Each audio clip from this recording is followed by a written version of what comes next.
Alright guys, it took us 2.5 hours, a little bit more, but we finally made it on board and we are to our cabin. We are on the Virgin Resilient Lady, and we don't have Rockstar, but we do got a window. And you can see the poor souls still out there in line. Those people right there have at least 2 more hours to go. So they had a system screw up. I remember on the last video I talked about electronics and how when they work they're great, but when they don't work it's a nightmare. Well, they had a computer outage of some sort.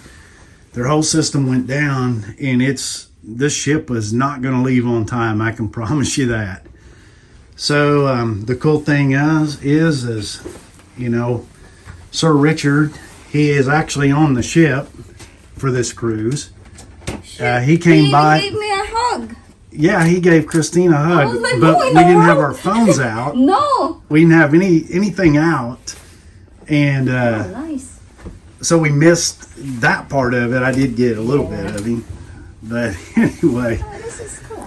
he was going down through the whole line, apologizing to everybody, and I think it's going to be at least unlimited bubbles, as the English and Aussies say, champagne, and it looks like Heineken. So we got free Heinekens.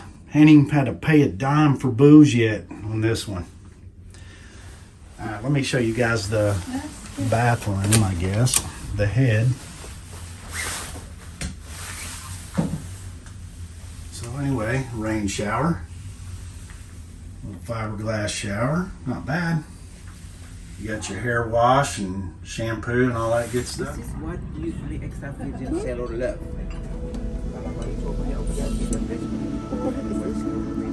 Oh, cheese. This pork cheese for you guys.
Sitting here on the Virgin Voyages Resilient Lady. Got the background, forgot the name of that mountain or whatever. But anyway, this is the town of Hobart. Not Hobart, Oklahoma, y'all. It's Hobart, Australia, Tasmania. So anyway, guys, I got people coming in and out of my area here. We are on a port of call day, so there's not very many people here. So it's a good day to sit out here on this deck and film. And just kind of let you guys know what we're doing. So anyway, yes, what I was telling you, we are on the Virgin Voyages Resilient Lady.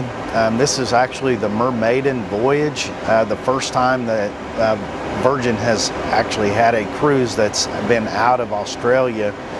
And this one goes from Melbourne, Australia, all the way around to the tip of Tasmania and then back around to Melbourne. So we basically just circle the state or the island of Tasmania and go back to Melbourne. And this is a 5-day cruise. Right now we're sitting on Thursday, which is I guess day 4 of this cruise. Yeah, day 4.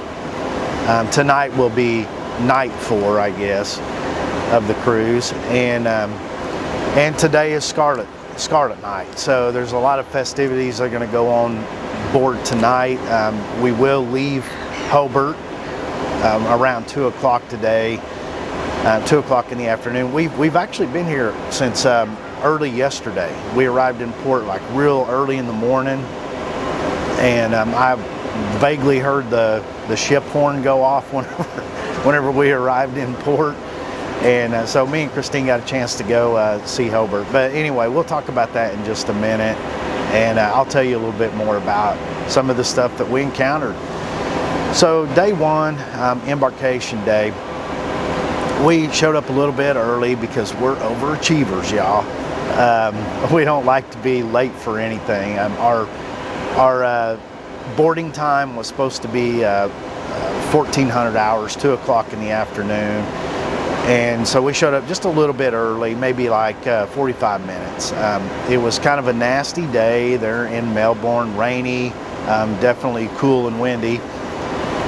And so it wasn't ideal conditions for people just to stand out and wait in a queue, right? Wait in a line. Well, evidently the cruise line had some sort of a technical malfunction, technical difficulties with their computer system, and they were unable to start boarding people.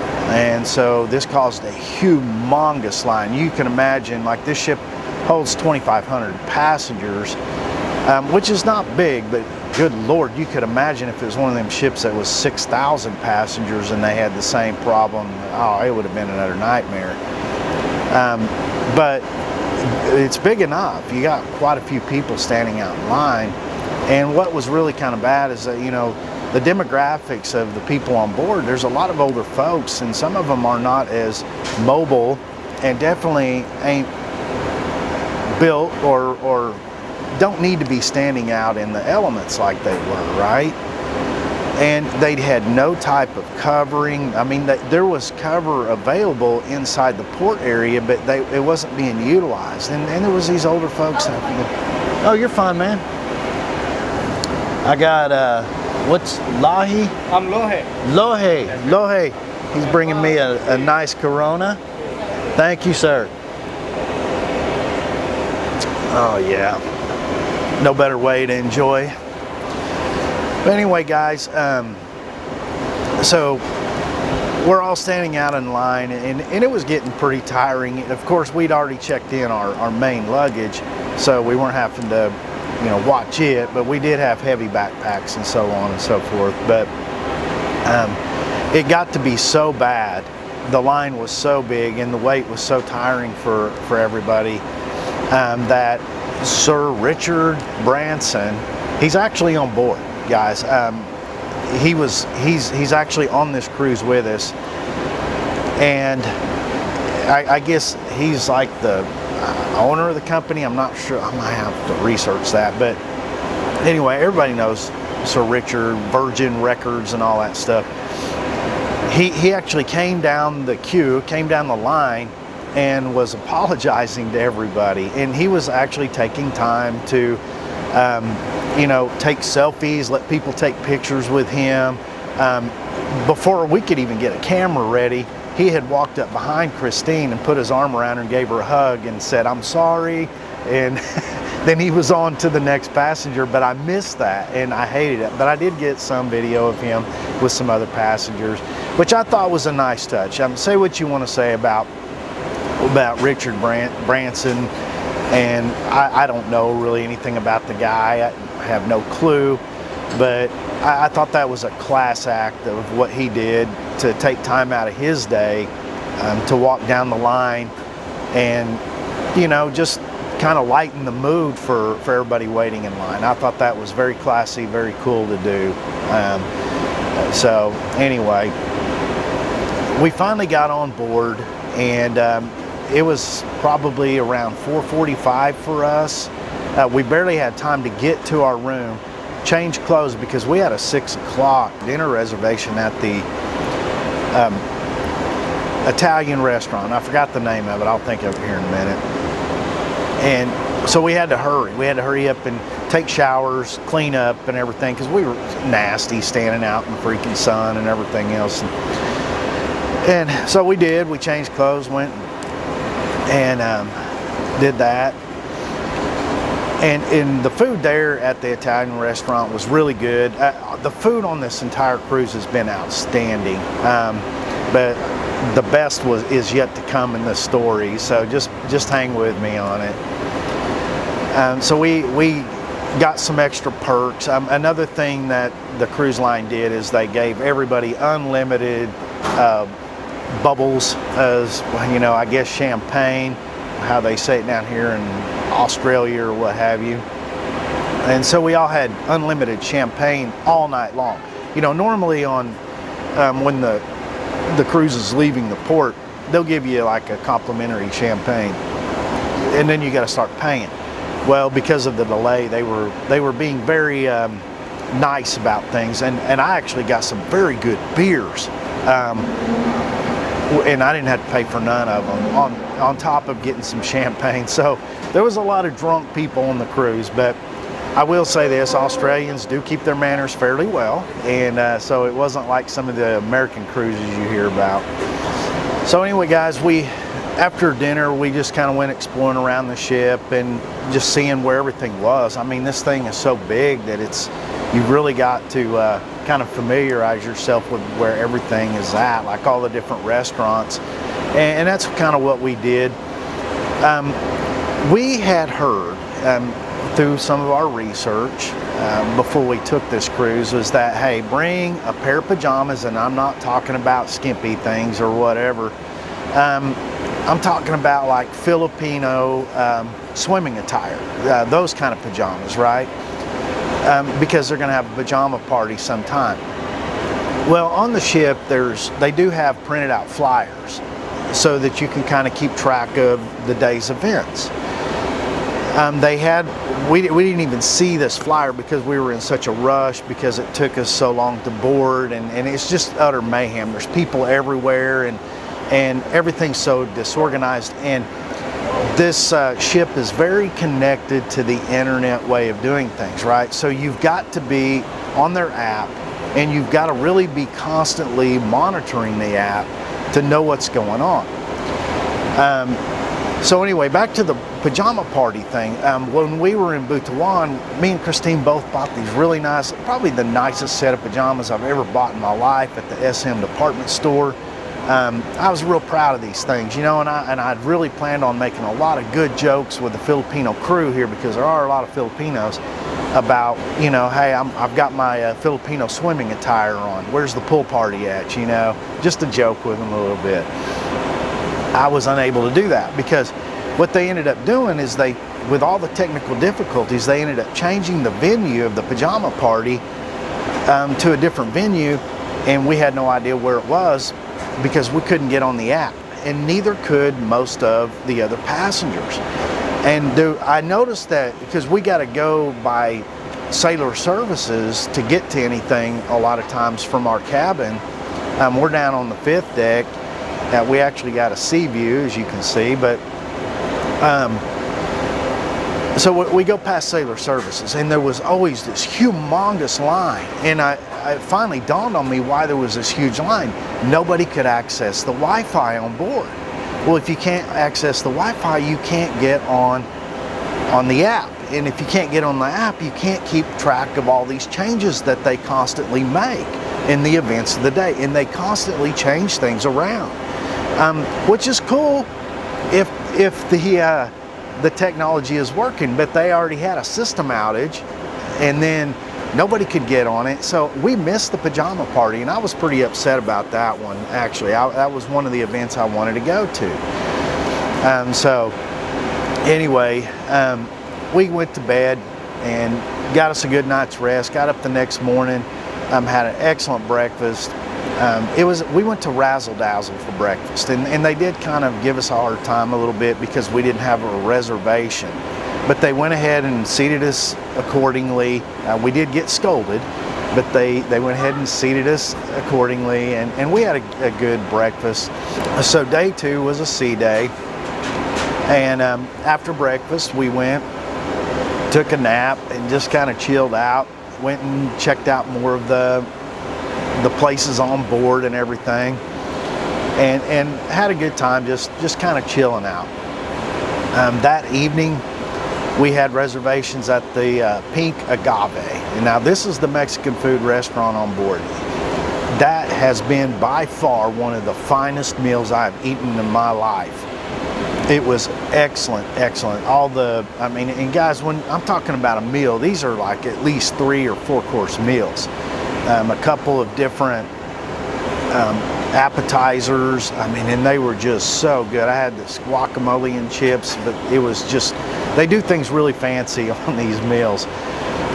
Some chicken enchiladas, this was just the hors d'oeuvres. And then we get to the main course, which was a ribeye steak, and it had like this smoked some kind of cheese on it and everything. I'm not real familiar with all these different food terms, so bear with me, y'all. But it was just incredible. Both of our steaks were just cooked perfectly. You could have literally cut them with a fork.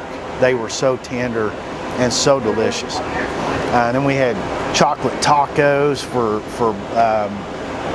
dessert. Just a wonderful experience, wonderful dining experience there. We really enjoyed that. The problem is they won't let you go back once you've already been there. We're going to try. We're going to see if they can slip us in on like Friday or something. But anyway, I definitely want to try to eat there again. Guys, I've probably put on like a few kilos just on this, just from eating a bunch of junk. And I hate it because I work so hard to pull off the kilos, but hey, it is what it is. Hey, after that, we went exploring around, and we ended up finding some karaoke, and yeah, yours truly, I got up and sang some karaoke. I will say the Australian crowd, they're a tough crowd, man. They're not as kind as the Filipinos when it comes down to karaoke. So whatever. I sang a little Bon Jovi and little Jimmy Buffett, and I was pretty much done with that. But it was a good time nevertheless. We had an excellent time. Well, then there was supposed to be this 80s party. So we went over to where it was at the Manor, and man, it's got all this, disco kind of music going on, 80s type music going on. The lights are flashing and everything. There's not one person on the floor. There's nobody there. And so this was close to midnight. It was after 11, I know that. And we were like, okay, let's just go to bed. So we went on back to the cabin and went to sleep. Come to find out later, there was a huge party that happened later on that night. People were there till like 2 in the morning or something, but not when we were there. So anyway, that was our sea day. Early the next morning, we showed up in Hobart, which is where we're currently at right now. And guys, we are on the very southern tip of Australia. We're not too far from the Arctic, Antarctica, I guess. I did not realize it was so far south. And when I booked this cruise, But hey, it is what it is. But the air here is very, very dry, and it is chilly. I'm sitting here in my short sleeve t-shirt, but I'm cold. I've actually got some glass on the other side of this camera here blocking the wind from me. But if it wasn't for that, I'd have to have a jacket on. It's like probably like 65 degrees Fahrenheit right now. I'm not used to that. I'm used to the tropics, so yeah. It's been kind of hard on me and Christine on the temperature side of it, and with the dry air, man, it's just been kind of like you feel like you got this little bit of a sore throat thing going on all the time just from the dry air that we're not used to. Hey, there's a little sun. So anyway, guys, like I said, we went into Hobart. We really didn't know what to do, and that's a lot of it's my own fault. I didn't do much research beforehand, and that's something that, you know, me and Christine are learning. This is kind of a learning experience kind of cruise. We're learning all the things that, you know, all the mistakes, right? And one of the big things we're going to do is research our ports of call out just a little bit better to see what we want to go see, because Hobart is one of those places, one of those ports of calls where it's a very safe town. You can walk around with a camera in your hand and things like that, and you don't got to worry about getting mugged or robbed or something like that. So I kind of wish I'd have planned it out. What we ended up doing, we did the hop on, hop off bus tour, and that was really good. It's about an hour-and-a-half long bus tour that goes all over the town, and you get the little narrative from the bus driver telling you all the different history of things, and that was pretty cool. There's some things I don't know if I would have wanted to see, like the women's prison. If you were a good prisoner, you got to be a maid or a servant for the aristocrats around town, is what we kind of figured out. Oh, and you did that for free. But anyway, beautiful, clean town. Really enjoyed it. Very picturesque. It kind of reminds me of, you know, one of the little picturesque towns in like Colorado or something that you would find. A cleanliness level, like on the level of like Durango, Colorado or something like that. All right, guys, so I had to make some camera adjustments. I've got the sun kind of peeking in and out on me. So if it gets a little bit dark or it lightens back up, it's just the sun coming in and out of the clouds. So anyway, so Hobart was really nice. We did hop off the bus at the, I think it's the Royal Tasmanian Botanical Gardens, and that was a very nice deal. It was free of charge to go in, and so we went and walked around the Botanical Gardens because me and Christine, as you guys know, we love gardening and looking at all the plants and the trees and everything else, and it was very nice. Just good to kind of walk around in the sunshine too. Yesterday was a lot prettier. I mean, the sun was out in full stream. It was a lot warmer. I think it was like 80, like in the 80s Fahrenheit here in Hobart yesterday. Today it's a little chillier. You can see it's kind of overcast, but anyway, it was a beautiful day yesterday. So we did that, went around the botanical gardens a little bit, and then hopped back on the bus and came on back to the ship and got us a pizza for lunch, and oh my God, the pizza was just absolutely incredible. And then we came back and took us a long nap and got ready for the night's events. Last night we went and we ate at the test kitchen, and that was a really cool experience how they do it. Man, it's like 5 courses, but it's all small portions, right? So you're not just getting plumb tore up with food, right? But it's like it's where they kind of test some of these different foods out on you and all that. Christine ended up having it look like a little filet mignon beef, and it was a venison tenderloin, and man, both of them just cooked very wonderfully in like blueberry sauce and stuff. It was just really great. And kudos to the staff. The staff on board is just excellent, very professional. And the cool thing is like a lot of them are Filipinos. So Christine, she'll start talking to them in Tagalog or Bisaya or whichever they are, but they keep it professional. They can't just stand there forever and keep talking and talking, and so we try not to make them feel too awkward about things, but it is pretty cool getting to do that. And they are some of the best staff in the world. I mean, so friendly and always so nice, and made the cruising experience really great. And then after we went to the test kitchen, we went and saw Lola's Library. It's a show, and it was in the Manor, which is not in the big auditorium. It's a smaller one, but it's like a real kind of up close and personal type of show where they get crowd involvement in it. And yours truly, I got involved in the whole deal. They had me come up and do a little lightsaber action, and I had to fight one of the other passengers with a lightsaber. I think I won. And so anyway, it was a really cool show. And this thing, it had 3 chapters, and you could stay as long as you wanted and watch all you want. It was so good that me and Christine stayed for all 3 chapters, which ended up being 3 hours long. Incredible choreography, incredible, just good storyline. It was really good, kept you involved, and the actors, the staff did a great job keeping everybody involved. Can't recommend that one enough. That was really good, and so we enjoyed that. I just now remembered, we did go see this guy on the second night. It was our sea day. It was called the Mind Mangler. He's a British fella.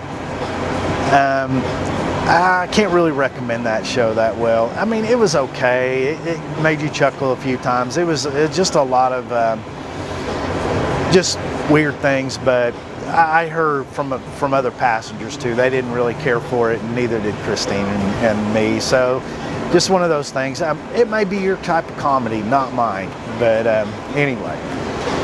So anyway, guys, that's really kind of the end of where we're at right now. I've caught you guys up. Like I said, tonight's Scarlet Night. We did get invited to one of the big suites. I'm not sure if it's a Rockstar suite or not, but it kind of sounded like it might be. They have their own jacuzzi. But it's from this couple that we were standing in line with when we were waiting to get on board the ship. Very nice Australian couple. They have a son-in-law who's a police officer in Australia, and that's kind of how we hit it off with them, because I told them I'm retired police out of the United States, and guys, I'm like one of the only Americans on board the ship that's a passenger. There are some American staff, some band members out of Arizona, very good. But so whenever I'm talking to the Aussies, they're like, well, what brings you all the way here, and so anyway, this couple, we got to talking to him, and he reached out to me just before this video and invited us to their suite for a little get together before everybody starts getting ready for dinner and Scarlet Night and everything tonight, for drinks and what have you. And so I think we're going to oblige that, and we're going to go, and because they were nice enough to ask, and just go check out how the suite people live. So anyway, I think it'll be a good time. And then I don't really know how Scarlet Night goes. I know there's a lot of pop-up entertainment all over the ship throughout the evening. There's a lot of some main events that we're going to do, and then it ends with a big pool party and then an after party and so on and so forth. So anyway, I will keep you guys involved in that. So anyway, guys, just to kind of give you all a general overview, so far so good. We're loving it. I'm loving the cruising life. Man, we've kind of settled into this one and getting very relaxed now and just enjoying ourselves. And anyway, we're going to go and get ready for this evening's events and get ready to go up to the suite and go meet some new folks and chat with them and have a good time.